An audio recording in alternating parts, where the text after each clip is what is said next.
Air অ্যাম্বুলেন্সে যুক্তরাজ্যের পথে বেগম খালেদা জিয়া বিমানবন্দর থেকে সরাসরি যাবেন লন্ডন ক্লিনিকে।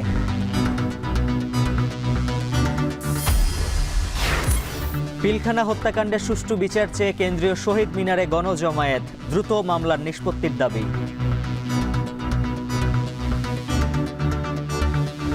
25 তারিখে এই ঘটনার পরে আর আমার বুকে আমি তাকে জড়াইয়ে দেখতে পারিনি। আমরা চাই যে তাদেরকে আগামীকালকেই বিনা শর্তে মুক্তি চাচ্ছি। ঘন কুয়াশার চাদরে মোড়ানো সারা দেশ, সকাল থেকে দেখা নেই সূর্যের, আজও ঢাকার বায়ুমান খুব খারাপ। নতুন পাঠ্য বইয়ে বিগত 3টি প্রহসনের নির্বাচন, থাকছে জনরোষে শেখ হাসিনার ভারতে পালানোর ঘটনাও।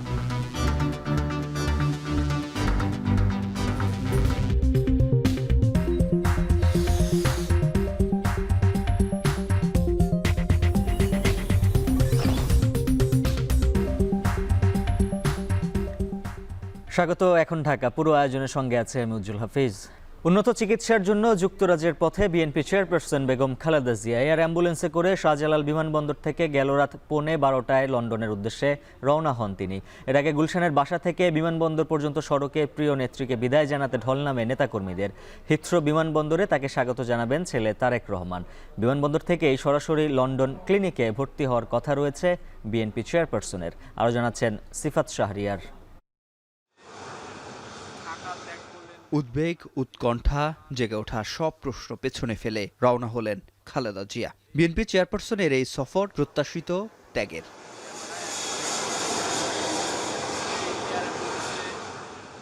গণতন্ত্রের জন্য তার আপোষহীন মনোভাব এনে দিয়েছে ঐক্য, যার বহিঃপ্রকাশ তার বাসভবনের সামনে নেতাকর্মীর এই ঢল। বরাবরের মতো এবারও তার পাশে পুত্রবধূ, প্রয়াত ছেলে, কোকোর স্ত্রী। বাসভবন ফিরোজা থেকে রাত 8:15 তার গাড়িবহর যাত্রা শুরু করে। সেনাবাহিনী, পুলিশ, চেয়ারপারসন, সিকিউরিটি ফোর্স সহ আইনশৃঙ্খলা বাহিনীর কড়া নিরাপত্তায় বহর ধীরে এগিয়ে যায় সামনে। সড়কের দুই পাশের হাজার হাজার অপেক্ষমান নেতাকর্মীদের যেন এক অনন্য উপলক্ষ। এক নজর দেখার অপেক্ষার অবসান হয় অনেকের। জাতীয় পতাকা, দলীয় পতাকা উড়িয়ে স্লোগান আর মিছিলে উচ্ছ্বাস ঠেলেছেন সড়ক জুড়ে। 8:15 যাত্রা করা বহর গুলশান 2 গোলচত্বর, বনানী, কাকুলি গোলচত্বর, খিলক্ষেত পার হয়ে শাহজালাল আন্তর্জাতিক বিমানবন্দর পৌঁছায় রাত 11:15। ইমিগ্রেশন শেষ করে ঢাকা ছাড়েন মঙ্গলবার রাত 11:46। এর আগে মঙ্গলবার দুপুর থেকে বিএনপি ও এর অঙ্গ সংগঠনের নেতাকর্মীরা জড়ো হতে থাকে গুলশানে চেয়ারপারসনের বাসভবনের সামনে। দাবি করেন শুধুমাত্র রাজনৈতিক প্রতিহিংসার কারণে এত বছর আটকে ছিল তার বিদেশ যাত্রা। চিকিৎসার জন্য ওই স্বৈরাচারী সরকারকে এতভাবে মিনিত করেছিলাম আমরা, আপামর জনতা, কোনোভাবেই তারা কর্ণপাত করেনি। শুধুমাত্র রাজনৈতিক প্রতিহিংসার কারণে এবং জিয়া পরিবারকে ধ্বংস করার যে অভিপ্রায় নিয়ে পতিত স্বৈরাচাররা যে প্ল্যান করেছিল, তার সেই সফল বাস্তবায়ন করার জন্যই ওনাকে চিকিৎসায় যেতে দেওয়া হয়নি। সুস্থ হয়ে উনি আবার দেশে ফিরে আসবেন, এই 20 কোটি মানুষকে নেতৃত্ব দিবেন। যুক্তরাজ্যে পৌঁছানোর পর সরাসরি তাকে লন্ডন ক্লিনিকে ভর্তি করা হবে। নানা শারীরিক জটিলতা, জীবন মৃত্যুর সন্ধিক্ষণ কাটিয়ে অবশেষে বিদেশ যাত্রা করছেন বিএনপি চেয়ারপারসন বেগম খালেদা জিয়া। দীর্ঘ অর্ধযুগেরও বেশি সময় পর দেখা হবে বড় ছেলে বিএনপির ভারপ্রাপ্ত চেয়ারম্যান তারেক রহমানের সাথে। গণতন্ত্রের লড়াইয়ে আবারও পুরোদমে সুস্থ হয়ে এই রাজনীতির মাঠে ফিরবেন, এমনটাই প্রত্যাশা বিএনপির নেতাকর্মীদের।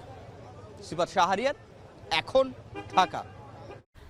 জিয়া অরফানেজ ট্রাস্ট দুর্নীতি মামলায় সাজা বাতিল চেয়ে বিএনপি চেয়ারপারসন বেগম খালেদা জিয়ার আপিলের দ্বিতীয় দিনের শুনানি চলছে। হাইকোর্ট থেকে আপিল শুনানির সবশেষ খবর জানাতে সরাসরি যুক্ত আছেন সহকর্মী জাহিদ হাসান। জাহিদ, আপিল শুনানি আর কতক্ষণ হবে, আর আজই কি রায় হতে পারে কিনা, মামলার বিস্তারিত তথ্য জানাবেন। বিএনপি চেয়ারপারসন বেগম খালেদা জিয়ার বিরুদ্ধে 2008 সালে তখনকার যে তত্ত্বাবধায়ক সরকার ছিল, অন-11 সরকার, সেই সরকার 2008 সালে তার বিরুদ্ধে জিয়া অরফানেজ ট্রাস্টের নামে 2 কোটি 10 লাখ টাকা আত্মসাতের একটি অভিযোগে মামলা করে।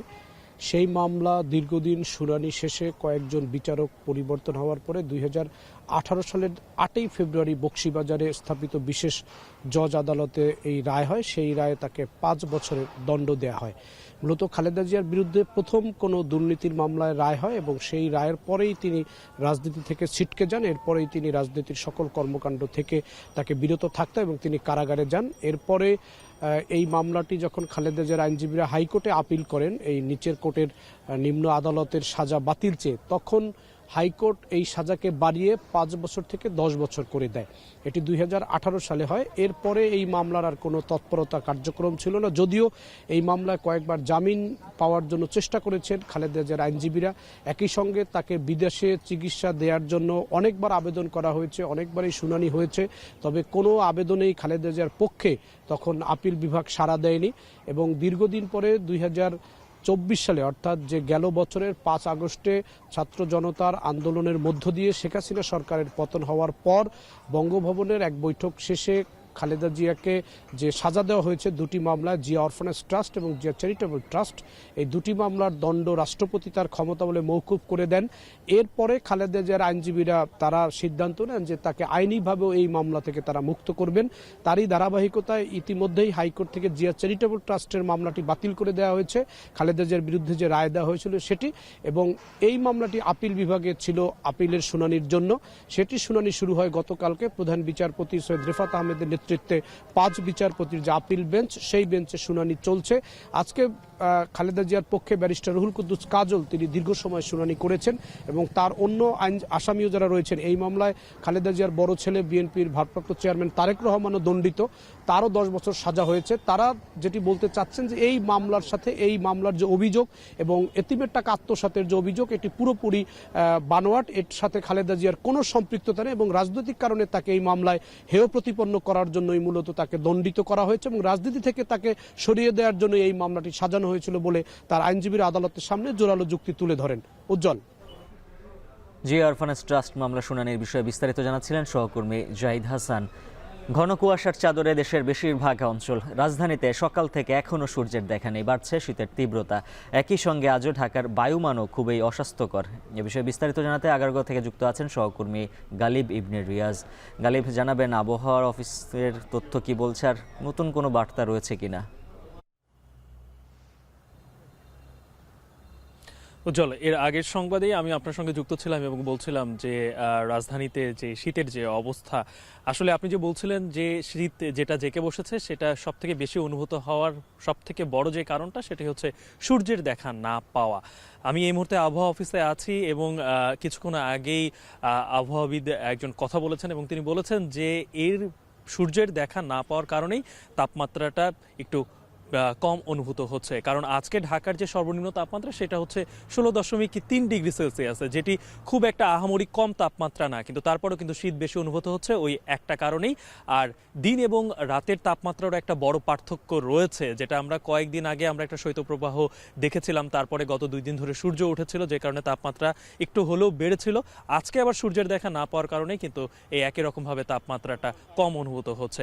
আরও একটা বিষয় যেটি রয়েছে সেটি যে এই আমি এখন যেখানে দাঁড়িয়ে আপনার দর্শকদেরকে এই শীতের খবর জানাচ্ছিলাম, এখানেই কিন্তু একটা কনকনে ঠান্ডা অনুভূত হচ্ছে, একটা বাতাস, যেটি আসলে পশ্চিমা লঘুচাপের কারণে হিমালয়ের যে বাতাসটা, বিশেষ করে কাশ্মীরি অঞ্চলের যে বাতাসটা, সেটি প্রবাহিত হয় এই সময়, শীতের এই সময়, এবং সেই বাতাসটা আজকে সকাল থেকে তীব্র আকারে প্রবাহিত হওয়ার কারণেই এই কনকনে ঠান্ডা, সূর্যের দেখা না পাওয়া, সব কিছু মিলিয়ে ঠান্ডাটা বেশি অনুভূত হচ্ছে।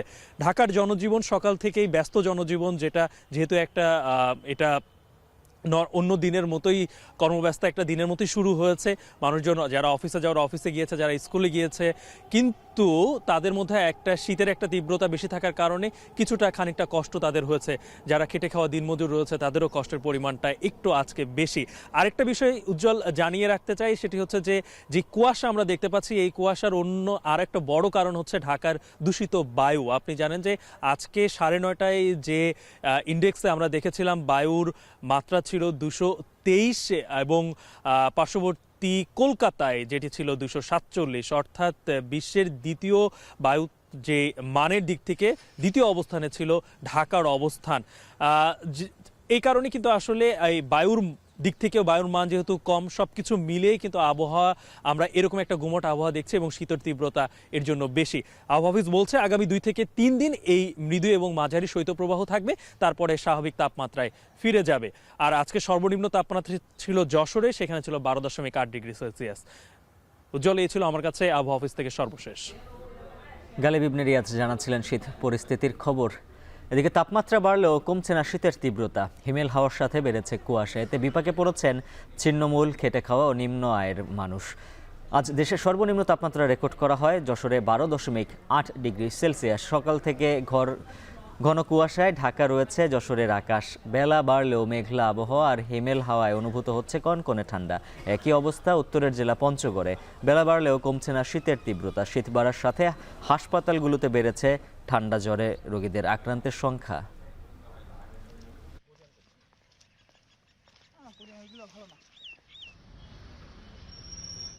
শীতের জন্য গাড়ি চালাতে পারি না, বউবাচ্চার জন্য বাসায় থাকা যায় না, আমাদের কত খাইতে হবে। আকাশের অবস্থা খুব খারাপ, হাওয়া বাতাস খুব ঠান্ডায়, মানুষ বাইরে হয় না। শীতের জন্য আজকে আমরা সকাল পর্যন্ত আসি, এই পর্যন্ত মানুষের কোনো ভিড় নাই। কাছে আসি, কাজও নাই, এই যে কত মানুষ দেখেন চারপাশে মানুষ, কাম নাই। পিলখানা হত্যাকাণ্ডের সুষ্ঠু বিচার সহ 3 দফা দাবিতে কেন্দ্রীয় শহীদ মিনারে গণজমায়েতে অংশ নিয়েছেন ভুক্তভোগী সৈনিক ও তাদের পরিবারের সদস্যরা। এ নিয়ে বিস্তারিত জানাতে সেখান থেকে যুক্ত আছেন সহকর্মী মশিউর অনিক। অনেক জানাবেন সুষ্ঠু বিচার সহ আর কি দাবি তোলা হয়েছে, আর এ নিয়ে করা মামলাগুলোর সবশেষ কি অবস্থায় রয়েছে?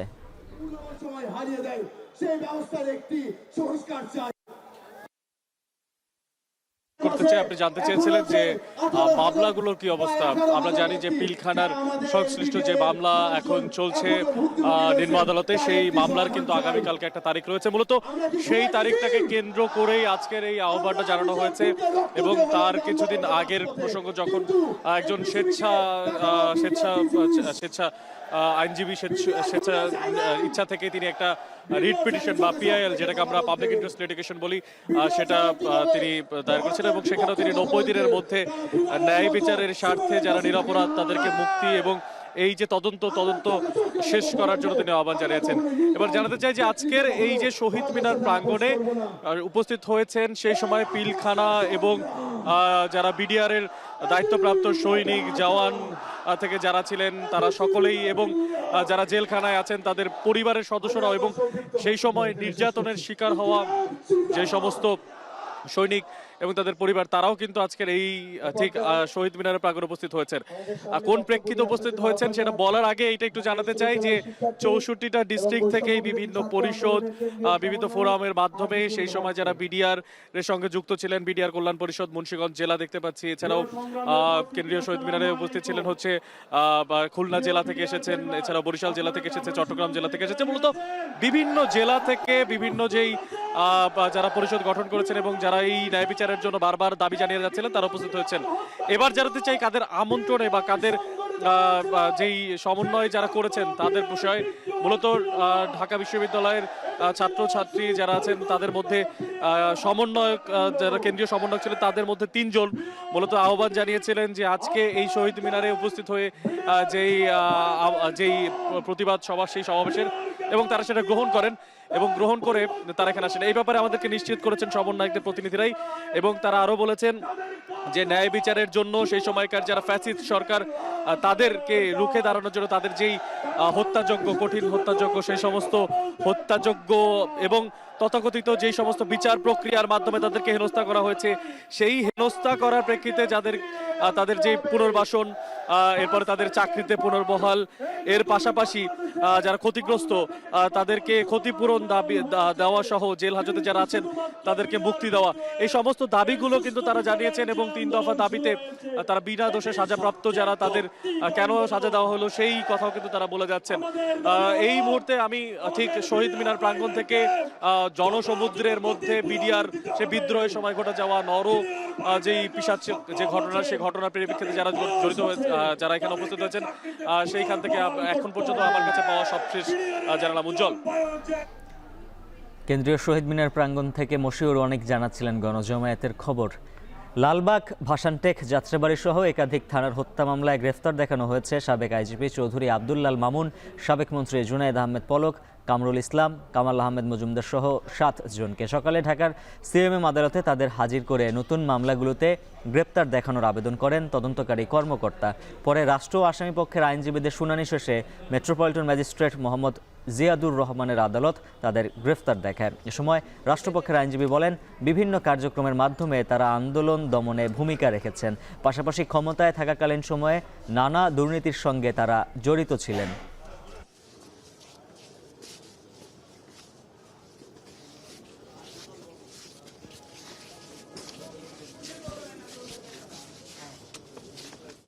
ফ্যাসিস্ট হাসিনার অন্যতম সহযোগী সাবেক আইজিপি চৌধুরী আব্দুল্লাল মামুন এবং সাবেক আইসিটি মন্ত্রী জুনায়েদ আহমেদ পলক এবং সাবেক মন্ত্রী কামাল আহমেদ মজুমদার এবং সাবেক অবৈধ মন্ত্রী কামরুল ইসলাম এবং আবুল হোসেন সহ এবং কয়েকজনকে আজকে বিজ্ঞ আদালতে বিভিন্ন হত্যা মামলা, ঢাকার বিভিন্ন হত্যা মামলায় তাদেরকে বিভিন্ন থানায় মামলায় তদন্তকারী কর্মকর্তা তাদেরকে গ্রেপ্তার দেখানোর জন্য আদালতে উপস্থাপন করেন এবং তারা এজাহারনামী আসামি, তাদের এই মামলার সঙ্গে তাদের জড়িত থাকার বিষয়টা তদন্তকারী কর্মকর্তার নিকট স্পষ্ট হওয়ার কারণে এবং মামলার গুণাগুণ বিশ্লেষণ করে বিজ্ঞ আদালত তাদেরকে এই মামলাগুলোতে গ্রেপ্তার দেখান।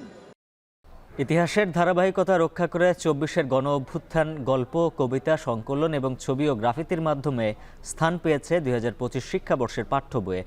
থাকছে শহীদ আবু সাঈদ মীর মুগ্ধের বীরত্বগাথাও। বিগত 3টি আওয়ামী লীগের প্রহসনের নির্বাচন, গুম খুনসহ বিরোধী মতের ওপর দমনপীড়ন যেমন তুলে ধরা হয়েছে, তেমনি জুলাই গণ অভ্যুত্থানে জনরোষ থেকে বাঁচতে শেখ হাসিনার ভারতে পালিয়ে যাওয়ার কথাও স্থান পেয়েছে পাঠ্য বইয়ে। আরও জানাচ্ছেন ফরহাদ বিন নূর। স্বৈরাচারের বিরুদ্ধে এই যে আবু সাঈদ পুলিশের গুলির সামনে বুক চিতিয়ে দাঁড়িয়ে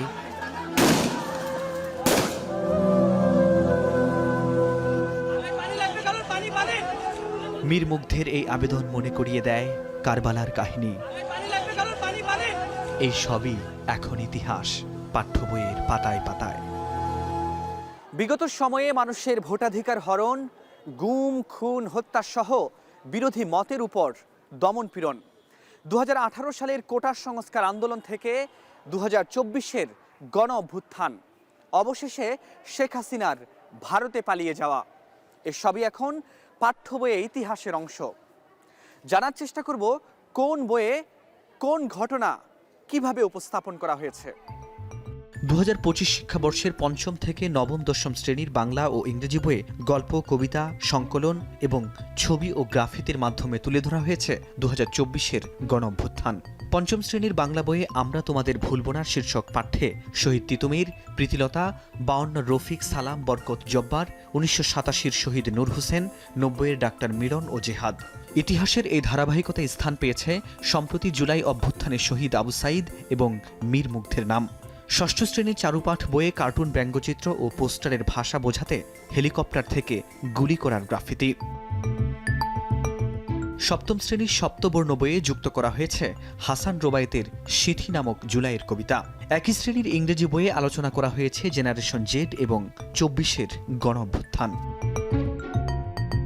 8ম শ্রেণীর সাহিত্য কণিকা বইয়ে গণ অভ্যুত্থানের কথা শীর্ষক গদ্যে 1969, 1990 এবং 2014-এর গণ অভ্যুত্থান। প্রেক্ষাপট আলোচনা করতে তুলে ধরা হয়েছে 2014, 18 ও 24 সালে মানুষের ভোটের অধিকার কেড়ে নিয়ে শেখ হাসিনা নানান কায়দাকানুন করে একের পর এক প্রহসনের নির্বাচনের মাধ্যমে ক্ষমতা দখল এবং সবশেষ কোটা সংস্কার আন্দোলনে ব্যাপক নির্যাতন ও হত্যাযজ্ঞ। অবশেষে জনরোষ থেকে বাঁচার জন্য শেখ হাসিনার ভারতে পালিয়ে যাওয়ার কথাও উল্লেখ করা হয়েছে। 8ম শ্রেণীর ইংরেজি বইয়ে দেশের সামাজিক ও রাজনৈতিক পরিবর্তনে নারীর অবদান তুলে ধরা হয়েছে, যেখানে ব্রিটিশ বিরোধী, স্বাধীনতা সংগ্রাম এবং জুলাই অভ্যুত্থানের প্রসঙ্গ আনা হয়েছে। 24-এ কিভাবে ছাত্রীরা হল থেকে বের হয়ে আন্দোলনে অংশ নেয়, কাঁদানে গ্যাস ও গুলি উপেক্ষা করে কিভাবে আন্দোলনরত শিক্ষার্থীদের খাবার সরবরাহ করে মায়েরা, শহীদ আবু সাঈদের মায়ের হামার বেটাক মারলু কেনে বাক্য তুলে ধরা হয়েছে। দেশের ক্যালেন্ডারে জুলাই থামেনি, 5 আগস্টই হয়ে যায় 36 জুলাই। 16 জুলাই রংপুরে আবু সাঈদের শাহাদাত বরণের বীরত্ব গাথা তুলে ধরা হয়েছে নবম দশম শ্রেণীর বাংলা সাহিত্যের আমাদের নতুন গৌরব গাথা গদ্যে। ঢাকা বিশ্ববিদ্যালয়ের সরকারি দলের বহিরাগত সন্ত্রাসীরা ছাত্রীদের ওপর চালানো বর্বরতার চিত্র ফুটে উঠেছে। একই শ্রেণীর ইংরেজি বইয়ে জুলাই আগস্টের গ্রাফিতির কথাও উল্লেখ করা হয়েছে। পাঠ্য বইয়ে ইতিহাসের ধারাবাহিকতা রক্ষা করেই 24-এর গণ অভ্যুত্থান তুলে ধরা হয়েছে। অভ্যুত্থানের বিভিন্ন বিষয়, গ্রাফিতি থেকে শুরু করে ইতিহাসের যে বিভিন্ন ব্যাখ্যা কিংবা বর্ণনা যে পাঠ্যপুস্তকে এসেছে, আমি মনে করি এটা স্বাভাবিক, এটা আসবে। কোনটার আবেদন কি, কোনটা সার্বজনীন কিনা, কোনটা কোন বয়সের জন্য উপযোগী, সেগুলোকে আমাদের ভাবতে হয়েছে। তবে নবম দশম শ্রেণীর ইংরেজি বইয়ে জুলাই আগস্টের গ্রাফিতি অধ্যায়ে রংপুরে আবু সাঈদকে হত্যার তারিখ 16 জুলাইয়ের বদলে ভুল করে লেখা হয়েছে 17 জুলাই। সেটা আমরা সংশোধন করে দিয়েছি অনলাইন বইতে, এবং যে সমস্ত বই এখনও ছাপা হয় নাই সেখানে সেই বইয়ের ফরমায় ওই প্লেটটাকে সংশোধন করে দিয়েছি। জুলাই গণ অভ্যুত্থানের সময় শিক্ষার্থীদের আঁকা বাছাই করা 40টি গ্রাফিতি প্রাথমিক ও মাধ্যমিকের 90টি বইয়ের ব্যাক কাভারে রাখা হয়েছে। ফরহাদ বিন নূর, এখন, ঢাকা। জনরোষের মুখে পালিয়ে আশ্রয় নেয়া শেখ হাসিনার ভিসার মেয়াদ বাড়িয়েছে ভারত। দেশের কূটনৈতিক সূত্রের বরাত দিয়ে প্রতিবেদন প্রকাশ করেছে ভারতীয় গণমাধ্যম। গণহত্যা ও মানবতা বিরোধী অপরাধের অভিযোগে শেখ হাসিনা সহ 96 জনের পাসপোর্ট বাতিলের কয়েক ঘন্টা পরেই তার ভিসার মেয়াদ বাড়ানোর সিদ্ধান্ত নেয় ভারত সরকার। গেল 23 ডিসেম্বর নয়াদিল্লির কাছে আনুষ্ঠানিকভাবে হাসিনার প্রত্যাবর্তনের অনুরোধ জানায় ঢাকা। 5 আগস্ট ছাত্র জনতার আন্দোলনের মুখে দেশ ছাড়েন শেখ হাসিনা। এরপর থেকে তিনি ভারতেই অবস্থান করছেন। তবে ভারতে তাকে আনুষ্ঠানিকভাবে রাজনৈতিক আশ্রয় দেয়া হয়নি বলে জানিয়েছে দেশটির বিভিন্ন গণমাধ্যম। এই বিষয়ে দেশটিতে কোনো সুনির্দিষ্ট আইনও নেই।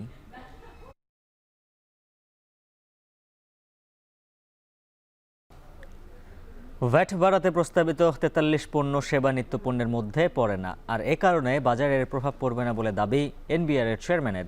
তবে বাড়তি ভ্যাটে নিত্যপণ্যের দামে নেতিবাচক প্রভাব পড়বে বলে মনে করেন অর্থনীতিবিদ ডক্টর আলামিন। আর ক্যাব বলছে, প্রস্তাবিত পণ্যগুলো নিত্যপণ্য না হলেও জনজীবনে অত্যাবশ্যকীয় হওয়ায় জীবনযাত্রার ব্যয় বাড়াবে, যার প্রভাব পড়বে নিত্যপণ্যের দামেও।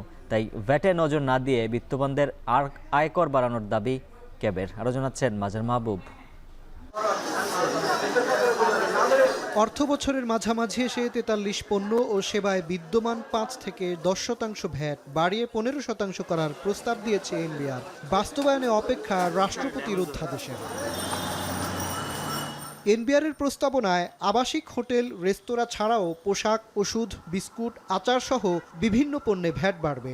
এছাড়া সাবান, ডিটারজেন্ট, পেইন্ট, সুপারি ও আরও 7টি পণ্যের আমদানিতে সম্পূরক শুল্ক বাড়তে পারে। বাড়তি ভ্যাটে নিত্যপণ্যের দামে প্রভাব পড়বে না অর্থ উপদেষ্টার এমন মন্তব্যে সুর মিলিয়ে এনবিআর চেয়ারম্যানের দাবি, প্রস্তাবিত সবকিছুই নিত্যপণ্যের বাইরে। তবে ব্যাংকিং খাতে ধস ও কর্পোরেট ট্যাক্স ফাঁকির চাপেই এমন সিদ্ধান্ত বলে ইঙ্গিত দেন তিনি। বেশ কিছু ব্যাংক নন পারফর্মিং হয়ে গেছে, তাদের থেকে আমরা কোনো ট্যাক্স পাচ্ছি না। এমনকি আরও অনেক ইস্যুজ আছে, বড় বড় অনেকগুলো ব্যবসা প্রতিষ্ঠানের তাদের কাছে আমরা পাচ্ছি না। তারপর যেটা বললাম যে ব্যাপক হারে আমরা ছাড় দিয়েছি, অথচ আমাদের তো রেভিনিউ যদি জেনারেট করতে না পারি আমাদের ঋণের বোঝা আরও বাড়বে। এরপরে যেগুলো হচ্ছে, যেগুলো নিত্য প্রয়োজনীয় জন্য না, সাধারণ মানুষের রেগুলার ব্যবহার জন্য, বাট অসংখ্য পণ্য আছে যেগুলোতে আমাদের ডিউটি স্ট্রাকচারটা একটু আমরা রেশনালাইজ করার চেষ্টা করেছি। ব্যবসায়ীদের অধিক মুনাফার সঙ্গে বাড়তি ভ্যাট শুধু জনগণের উপরই চাপছে কিনা এমন প্রশ্নে একই সুরে কথা বললেন ব্যবসায়ীদের সংগঠন এফবিসিসিআই-এর প্রশাসকও। দাম বাড়লে সেল একটু কম হয়, এটা একটু নর্মাল প্রক্রিয়া। তবে ওভারঅল মার্কেটে যেটা হবে যেহেতু কিছু পণ্যের ট্যাক্স কমে গেছে, সেই ট্যাক্স কমার কারণে ওভারঅল এখানে যেটা আবার বৃদ্ধি পাবে, ফলে ওভারঅল মার্কেটে বড় ধরনের কোনো ইফেক্ট হবে বলে আমার মনে হয় না। এনবিআর-এর সাবেক সদস্য বলছেন, ব্যবসায়ীদের লভ্যাংশে হাত দিতে না পারায় ভ্যাটের বোঝা বহন করতে হচ্ছে ভোক্তাকেই। তেল, চিনি, চাল এগুলোর দাম তো আমরা কমাইছি, ডিউটি মাফ করছি, তো মানুষকে এই কটা জিনিসই ব্যবহার করে। সে কি জামা কাপড় কেনে না, সে কি মোবাইল ব্যবহার করে না? মুনাফাটা কমিয়ে কিছুটা আপনারাও দায়িত্ব নেন, সেটা রিকোয়েস্ট করতে পারেন। কিন্তু পণ্যমূল্য, আপনার পণ্যমূল্য কত হবে এটা আপনার অগ্রাধিকার। বাড়তি ভ্যাটে নিত্যপণ্যের দামে নেতিবাচক প্রভাব পড়বে বলে মনে করেন অর্থনীতিবিদ ডক্টর আলামিন। তবে নিরুপায় হয়েই মূল্য সংযোজন কর বাড়ানোর সিদ্ধান্ত নিতে হচ্ছে বলে মনে করেন তিনি। সেই ক্ষেত্রে কর হারটা কম থাকলে ব্যবসায়ীরা যেমন লাভবান হয়ে সরকারকে দিতে পারে, সেক্ষেত্রে বিক্রির স্কেলও বাড়ে। আবার যদি কর হারটা বেশি থাকে, পণ্যের দামটা বেড়ে যাওয়ার কারণে মানুষের সক্ষমতা যদি সেই হারে না বাড়ে, তাহলে কিন্তু এটা একটা প্রভাব থাকতেই পারে। গভর্নমেন্টের ইন্টেনশন ভেরি গুড, যেহেতু দে হ্যাভ নো অপশন, এই বাধ্য হয়ে তারা এই কাজটা করছে। এনবিআরের প্রস্তাবিত পণ্যগুলো নিত্যপণ্য না হলেও মানুষের জীবনে অত্যাবশ্যকীয় হওয়ায় এসব পণ্যের দাম বাড়বে বলে জীবনযাত্রার ব্যয় বাড়বে সীমিত আয়ের মানুষের, যার প্রভাব পড়বে নিত্যপণ্যের ওপরেও। তাই ভ্যাটে নজর না দিয়ে বিত্তবানদের আয়কর বাড়ানোর দাবি ক্যাবের। মাননীয় অর্থ উপদেষ্টা যদিও বলছেন যে এটা নিত্য প্রয়োজনীয় ভোগ্য পণ্য নয়, কিন্তু তারপরেও এটা অত্যাবশ্যকীয় পণ্য যেগুলো আমাদের জীবন জীবিকাকে অনেকভাবে প্রভাবিত করে। তো তার যখন খরচ বাড়বে, অটোমেটিক্যালি তাকে কোনো না কোনো জায়গায় কাটছাট করে এই কাজগুলি করতে হবে। এটার চেয়ে যেটা দরকার ছিল আসলে ভ্যাট আদায়ের যে প্রক্রিয়া, এটা স্বচ্ছতা নিশ্চিত করা। চলতি করবর্ষের প্রথম 5 মাসে এনবিআরের ঘাটতি 42,000 কোটি টাকা। এরই মধ্যে বাংলাদেশ সফরে 12,000 কোটি টাকা অতিরিক্ত রাজস্ব আহরণের পরামর্শ দিয়েছে আইএমএফ। যদিও সে পরামর্শ আমলে নিচ্ছে না দাবি করে এনবিআর বলছে, বিগত 5 মাসে নিত্যপণ্যের ছাড় ও রাজস্ব আহরণের ঘাটতি মেটাবে আগামী 6 মাসে। মাজহার মাহবুব, এখন, ঢাকা। দেশে চালের কোনো অভাব নেই, মজুতের কারণে দাম বাড়ছে বলে জানিয়েছেন বাণিজ্য উপদেষ্টা শেখ বশির উদ্দিন। বলেন, চালের বাজার স্বাভাবিক রাখতে আমদানির প্রস্তুতি নিচ্ছে মন্ত্রণালয়। সকালে রাজধানীর বেগুনবাড়িতে নিম্ন আয়ের পরিবারের মাঝে ভর্তুকি মূল্যে স্মার্ট ফ্যামিলি কার্ডের মাধ্যমে টিসিবির পণ্য বিক্রয় কার্যক্রমের উদ্বোধন শেষে একথা বলেন তিনি। টিসিবির যে কাগজে যে ব্যবস্থা ছিল, সেই ব্যবস্থাকে আজকে থেকেই বাতিল ঘোষণা করা হলো।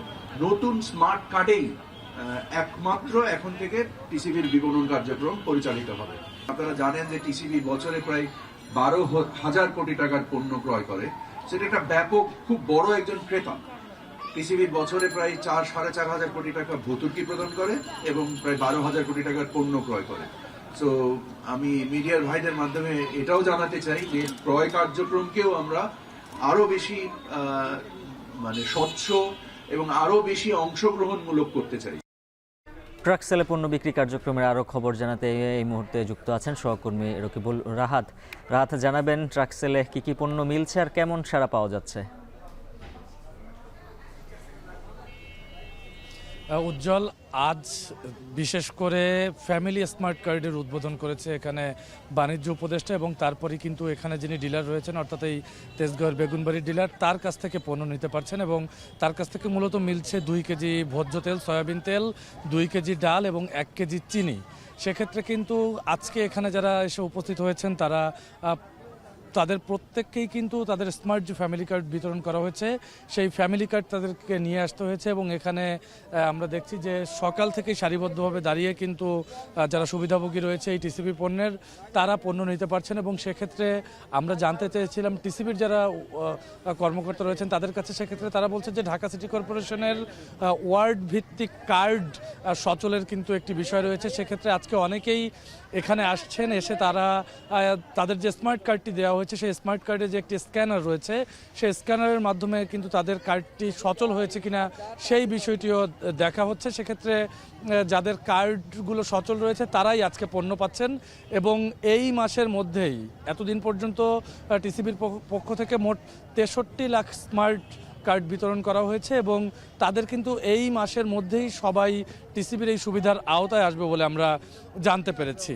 এবং একই সঙ্গে এখানে যারা এসেছেন তাদের সঙ্গে আমরা কথা বলেছি, তারা বলছেন এর আগে যেমন ট্রাক সেলের মাধ্যমে যে কেউ লাইনে দাঁড়িয়ে পণ্য কিনতে পারতেন, সেই সুবিধাটি বন্ধ হতে অনেকেই কিন্তু স্বস্তির কথা জানিয়েছেন যে আগের মতো হুড়োহুড়ি করে তাদেরকে পণ্য নিতে হবে না। পক্ষান্তরে আমরা দেখছি যে অনেকেই রয়েছেন যারা কিন্তু এই বিষয়টিতে ক্ষোভ প্রকাশ করেছেন। তারা বলছেন যে যখন সিটি কর্পোরেশনের পক্ষ থেকে স্মার্ট কার্ড বিতরণ করা হয় সেক্ষেত্রে তাদের কাছে যাওয়া হয়নি, সেক্ষেত্রে তারা এই টিসিবির পণ্য কেনার সুবিধা বঞ্চিত হচ্ছে বলেও কিন্তু তারা আমাদেরকে জানিয়েছেন। এবং একই সঙ্গে যারা আজকে পণ্য পাচ্ছেন তারা বলছে যেহেতু এখানে ভোজ্য তেল, ডাল এবং চিনি দেওয়া হচ্ছে, এর আগের দিনগুলোতে টিসিবির মাধ্যমে চালও দেওয়া হতো, সেই চাল দেওয়ার কার্যক্রমটি বন্ধ করার কারণে কিন্তু অনেকেই তাদের ক্ষোভ প্রকাশ করেছেন। তারা বলছেন যে আগের মতো করে চাল দিলে তারা আসলে আরও বেশি সুবিধাভোগী হতে পারবে।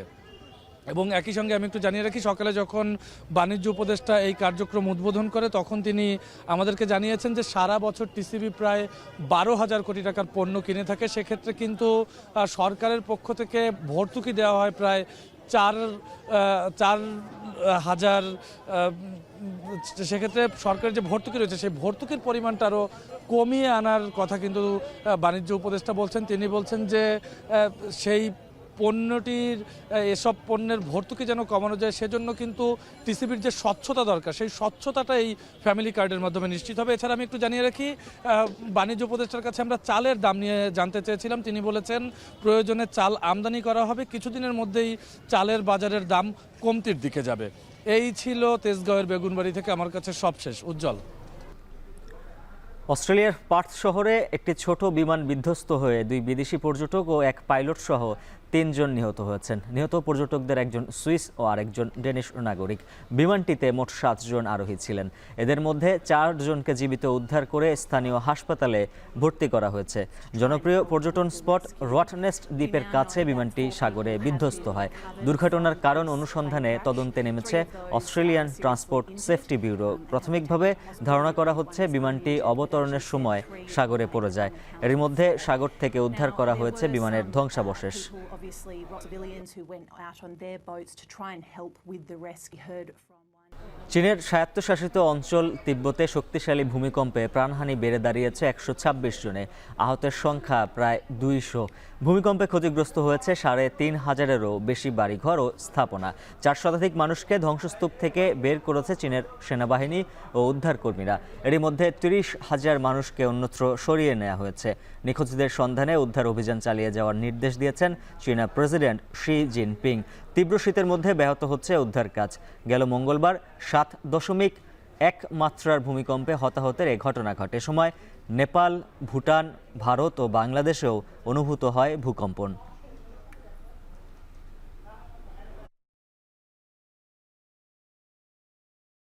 এখন ঢাকা শেষ করার আগে শিরোনামগুলো জানিয়ে দিচ্ছে আরও একবার। এয়ার অ্যাম্বুলেন্সে যুক্তরাজ্যের পথে বেগম খালেদা জিয়া। বিমানবন্দর থেকে সরাসরি যাবেন লন্ডন ক্লিনিকে।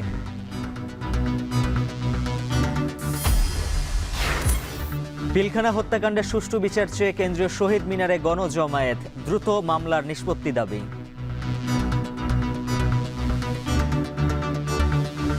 25 তারিখে এই ঘটনার পরে আর আমার বুকে আমি তাকে জড়াইয়ে দেখতে পারিনি। আমরা চাই যে তাদেরকে আগামী কালকেই বিনা শর্তে মুক্তি চাচ্ছি। ঘন কুয়াশার চাদরে মোড়ানো সারা দেশ। সকাল থেকে দেখা নেই সূর্যের। আজও ঢাকার বায়ুমান খুব খারাপ। নতুন পাঠ্য বইয়ে বিগত 3টি প্রহসনের নির্বাচন। থাকছে জনরোষে শেখ হাসিনার ভারতে পালানোর ঘটনাও।